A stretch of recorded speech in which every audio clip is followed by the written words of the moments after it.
यूँ तो यूपी में रोजगार जो है बांटा जा रहा है।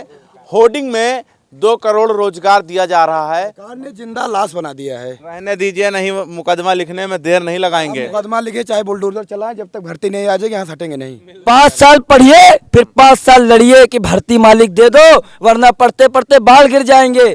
हर साल टेट सीटेट समय पे होगा, भर्ती के समय सब गायब हो जाएंगे। हमको तो लगता है कभी कभी ये गलत कोर्स ही मैंने कर लिया है। जब से डीएलएड किया है, पहले तो 2 साल का कोर्स धरना दे के सब करा के सिस्टम बना के 2.5 साल में होता है। लड़ोगे नहीं 3 साल तक कोर्स ही करोगे। ऐसा कोई प्राथमिक विद्यालय नहीं है जिसमें 150 से अधिक जो है छात्र नहीं है, ये जान लीजिए आप। और टीचर की बात किया जाए, टीचर की बात खाली 1 या 2 उपलब्ध है। आईआईटी की रिपोर्ट के अनुसार 1,72,000 पद खाली हैं। यूँ तो यूपी में रोजगार जो है बांटा जा रहा है।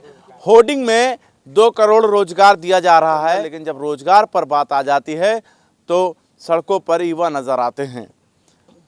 इस वक्त हम लखनऊ के इको गार्डन में खड़े हैं। इनकी जो मांगे हैं, प्राथमिक शिक्षक भर्ती का विज्ञापन जारी हो, इस तरीके की मांगे हैं इनकी। एक कार्यक्रम होता है बीटीसी प्रशिक्षण का, पूर्व प्रचलित नाम बीटीसी है। डीएलएड कोर्स कराया जाता है जो 2 साल का होता है।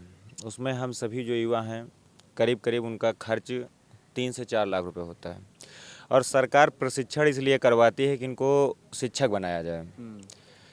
आखिर क्या कारण है ऐसा कि अन्य चीज़ों में भर्तियां की जा रही हैं, अन्य चीज़ों में विज्ञापन जारी किया जा रहा है, कैलेंडर बना है, सारी चीज़ें सिस्टम में है, उसके बावजूद शिक्षक भर्ती का कोई नामो निशान नहीं है। जहां तक आप लोगों को पता है, सारे युवाओं को पता हो, आपको भी पता होगा कि उत्तर प्रदेश सरकार में हर वर्ष करीब 10 से 15 हज़ार शिक्षक रिटायर होते हैं। जब वो शिक्षक रिटायर होते हैं तब इनका अनुपात और समानुपात कैसे बराबर होता है, ये समझ में नहीं आता है। नहीं, मुझे एक बात नहीं समझ में आ रहा है। ये बात तो आपका समझने वाली है कि जब रिटायरमेंट का सिलसिला जारी है, ऐसे मौके पर 2 साल हो चुका है, कोई भी भर्ती नहीं देखी गई। 4 साल हो चुके हैं।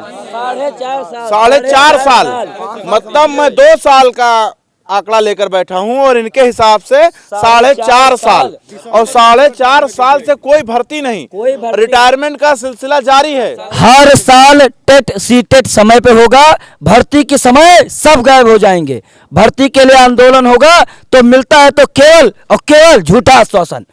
और इस बार तो आश्वासन देने से भी घबरा गए, क्योंकि हम लोग हर बार आते हैं, बड़ी संख्या लेकर आते हैं, चाहे विधानसभा घेराव करे, चाहे भाजपा कार्यालय, केवल चाहे शिक्षा मंत्री जी हो, चाहे योगी जी हो, चाहे डीजी साहब हो, केवल मिलता है तो केवल केवल और केवल आश्वासन। क्या हमने आश्वासन के लिए डीएलएड किया? क्या आश्वासन के लिए बीएड किया? अब तो एक नया कोर्स शुरू हो गया है जिसको बीएलएड कहते हैं। 5 साल आदमी पढ़े, इंटर के बाद एडमिशन ले ले और मास्टर की तैयारी शुरू कर दे। पहले 5 साल कोर्स करे, पढ़ते जाएं, बाकी कुछ मिलता नहीं। 5 साल पढ़िए फिर 5 साल लड़िए कि भर्ती मालिक दे दो, वरना पढ़ते पढ़ते बाल गिर जाएंगे। 5 साल पढ़िए, क्या नारा निकाला है? 5 साल पढ़िए और 5 साल लड़िए। उसके बाद लोग जो हमारे साथ थे, हमसे कमजोर लोग, हमको तो लगता है कभी कभी ये गलत कोर्स ही मैंने कर लिया है। जब से डीएलएड किया है, पहले तो 2 साल का कोर्स धरना दे के सब करा के सिस्टम बना के 2.5 साल में होता है। लड़ोगे नहीं 3 साल तक कोर्स ही करोगे। कोर्स जो कर भी लिए तो भगवान की कृपा से भर्ती आ जाएगी, पर यहाँ फंस जाएगी। जिंदगी में पता नहीं कौन सा रेशियो प्रोपोर्शनल पढ़े हैं, अनुपात समानुपात, कि हमेशा मेंटेन रहता है। सबसे ज्यादा क्या नाम है आपका? मेरा नाम अवनीश शर्मा है। अवनीश शर्मा जी, एक बात, अच्छा शर्मा है, समझा भी लेंगे बहुत अच्छे से। एक बात मुझे नहीं समझ में आ रहा है कि जब रिटायरमेंट का सिस्टम जारी है तो शिक्षकों को ये कैसे मेंटेन करते होंगे? मैं आपको बताऊं, जो भूमिगत रूप से है, जब आप लोग तमाम प्राथमिक विद्यालय में जाके विजिट करेंगे, प्रशासनिक अधिकारी लोगों को पदभ्रमित करते हैं, क्योंकि जब आप मीडिया कर्मी वहां जाते हैं तो ये जवाब नहीं दे पाते हैं। और तमाम, मैं बता रहा हूं, जौनपुर जिले से लेके बस्ती जिले से लेके श्रावस्ती जिले तक की बात कर रहा हूँ, पूरा पश्चिम से लेके पूरा पूरी उत्तर प्रदेश तक ऐसे तमाम विद्यालय हैं जहाँ पर प्राथमिक शिक्षक में शिक्षक ही नहीं है, और कुछ जगहों पे सिर्फ जो है पूरे विद्यालय में एक ही शिक्षक है और कोई है ही नहीं। तो अनुपात समानुपात बराबर करने की बात तो ये अपने मुंह से कर लेते हैं, ऐसी कोई बात नहीं है। रिटायरमेंट अनवरत जारी है।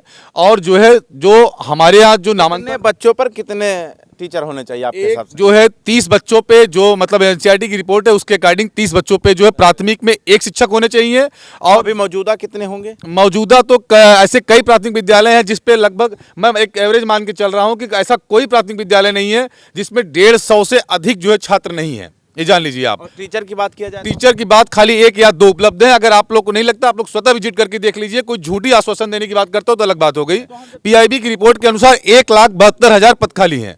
पीआईबी की रिपोर्ट के अनुसार आरटीआई पीआईबी के रिपोर्ट के अनुसार जो है 1,72,000 पद यूपी में प्राथमिक शिक्षक पद खाली हैं। फिर भी सरकार करे ठीक है। हाँ, फिर भी जो सरकार को इनको मतलब अनुपात समानुपात की बात मैं आप लोगों को कहूं तो जैसा आप लोग मीडिया कर्मी, आप लोगों ने पूर्व में भी जो है आप धरना हुआ था, 17,000 जो है उन्होंने जो है नोटिफिकेशन जारी करने की बात कर दी थी, जबकि उस समय भी शिक्षा मंत्री महोदय ने कहा था कि अनुपात समानुपात बराबर है। आप सारे लोग फर्जी डिग्री लेकर तो नहीं आए हैं? फर्जी डिग्री तो नहीं है। योग युवा पे बस इतना बोलूंगा, चलो हम योग नहीं है तो तुम्हारा अनुपात समानुपात पिछले 4 सालों से बराबर ही है। और इस साल यूपी ने सबसे ज्यादा नामांकन किया है प्राइमरी विद्यालयों में। कुछ गणित के नए विभाग रखिए कि 1,92,00,000 नामांकन होने के बाद भी टीचर बराबर हैं। या तो आप पहले ज्यादा रखे थे, या तो आपने पहले ज्यादा। मैंने एक चीज और देखा है, प्राइवेट स्कूल्स की बात किया जाए और सरकारी की, तो एक बार हम प्राइवेट में गए, बच्चों से सवाल पूछे तो टर्रा के फटाफट फर बताते चले गए। लेकिन जब प्राथमिक में गए सरकारी, तो बच्चे जो है, इसका कारण शिक्षक नहीं है हमारे पास। पर्याप्त शिक्षक होते तो बच्चों को सारे सब्जेक्ट पढ़ाते उनको, लेकिन क्या यही दशा है। जो हमारे प्राथमिक शिक्षक प्राइमरी विद्यालयों में शिक्षक नहीं है, इसी कारण से बच्चे कहीं न कहीं कमजोर। अगर जो मानक है, मानक के तौर पर अगर शिक्षक को नियुक्त किया जाए तो सभी शिक्षक एक नियमित तरीके से पढ़ाएं। सरकार के हिसाब से सब ठीक चल रहा है। सरकार के हिसाब से तो सही है, लेकिन हम लोगों को जिंदा लाश बना दिया है। सरकार ने जिंदा लाश बना दिया है। रहने दीजिए, नहीं मुकदमा लिखने में देर नहीं लगाएंगे। मुकदमा लिखे चाहे बुलडोजर चलाएं, जब तक भर्ती नहीं आ जाएगी यहाँ से हटेंगे नहीं। नहीं हटेंगे नहीं, झुकेंगे नहीं। और जो जिस स्तर पे जाना होगा, ये क्रमिक धरना चल रहा है, अनवरत चल रहा, चलेगा। आमरण अनशन, भूख हड़ताल आप भी देख के जाइएगा, यहाँ रहेगा या तो भर्ती आएगी।